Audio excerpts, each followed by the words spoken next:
Since we mentioned the blog in the last post, and I want to point it out, this one is all about the blog. So if we close this and we go click on the blog link here at the top, this will take me to my blog. And at the top, there's a filter box where I can select a date range. I can choose which kind of blog I want to see and the order that I'd like to see them in.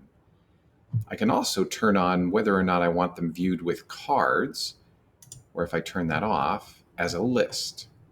They're just all listed there. I prefer the cards view most of the time. And what's here includes the feedback that you put into all of your quests. Every time that you type an answer or take a quiz or any of those sorts of activities on the website, those end up on your blog. So all of that feedback, all of that information is saved here. This is also where your personalized learning plan shows up. That is actually part of the blog.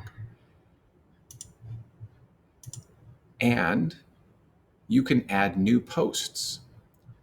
There's a link right over here on the right to create a new post. You just click that, give it a title. You can add media if there's a picture you want to upload or a video you need to add. And then you can type in any text that you want.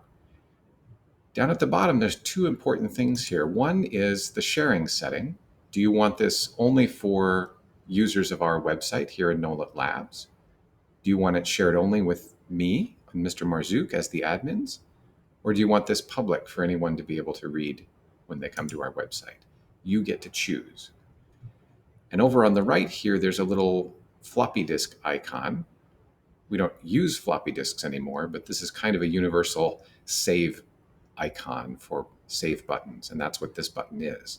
If you want to save a blog entry without submitting it to have it show up for Mr. Marzouk and I to see as we're looking through things, that's how you do that. And that's pretty much it for the blog. That new post button is going to become important when you start wanting to record information here, either to save it for Mr. Marzouk and I, or perhaps to use this as a recording space for what goes on in your design experience here in NoLit Labs. This is one place you could create a digital notebook.